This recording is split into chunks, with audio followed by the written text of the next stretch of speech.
बोलो विष्णु भगवान की जय। पाठ पूजा चैनल में आज हम कार्तिक महात्म्य का 27वां अध्याय सुनेंगे। गणों ने कहा, विष्णुदास एक दिन भोजन तैयार करके भक्ति में तल्लीन था कि कोई उनका भोजन चुरा कर ले गया, लेकिन सायंकाल की आराधना हो सके और व्रत भंग न हो, इसलिए उसने उस दिन दोबारा भोजन तैयार नहीं किया। श्री नारद जी ने कहा, हे राजन, इस तरह लगातार 7 दिन तक कोई दूसरा भोजन चुराता रहा।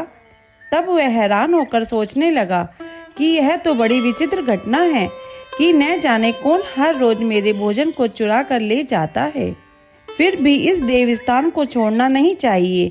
अगर मैं भोजन बनाकर खा लेता हूँ तो देर हो जाएगी और पूजा छूट जाएगी। अतः मुझे भोजन बनाकर तुरंत खाना नहीं चाहिए। बिना भगवान को भोग लगाए वैष्णवों को भोजन नहीं कराना चाहिए।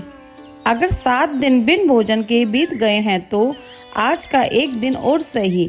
आज मैं भली भांति भोजन की रक्षा करूंगा और देखूंगा कि हर रोज इसे कौन चुरा कर ले जाता है। ऐसा सोच विष्णुदास भोजन के पास ही छिपकर बैठ गया। उसने थोड़ी देर के बाद देखा कि वहां एक चंडाल आया, जिसका शरीर अत्यंत दुर्बल था। उसके शरीर पर केवल चमड़ी ही चमड़ी दिखाई देती थी। जब वह चंडाल भोजन चुराकर चल दिया तो विष्णुदास ने उसे पुकारा, हे भाई, यह रूखा भोजन ले जाकर क्या करोगे? घी भी लेते जाओ। ऐसा कहकर वह श्रेष्ठ ब्राह्मण आगे को बढ़ा। विष्णुदास को अपनी ओर आते देखकर वह चंडाल तेजी से दौड़ने लगा। वह ब्राह्मण से डर गया, लेकिन निर्बलता के कारण दौड़ भी तो न सकता था। अतः वह भूमि पर गिर पड़ा और मूर्छित हो गया। चंडाल को मूर्छित देखकर विष्णुदास लपक कर उसके पास पहुंचा और अपने वस्त्र से उस पर हवा करने लगा। और इसके बाद उसने जो कुछ देखा उसे देखकर वह आश्चर्यचकित रह गया। उसने देखा कि उसके सम्मुख शंख, चक्र, गदा, पद्म, पीतांबरधारी चतुर्भुजी रूप अलसी के फूल के समान वाले छाती में कौस्तुभ माला से सुशोभित साक्षात श्री भगवान विष्णु खड़े हैं।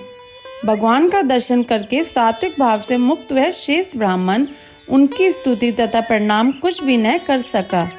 वहीं पर सब इंद्र आदि देवता भी उपस्थित हो गए और गंधर्व तथा अप्सराएं आकर गीत गान करने लगी तथा नृत्य करने लगी।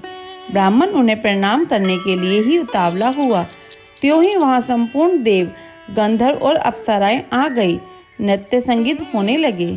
विष्णु भगवान ने अपना स्वरूप ब्राह्मण को प्रकट कर उसका आलिंगन किया और दिव्य विमान में बैठकर उसे बैकुंठ ले गए।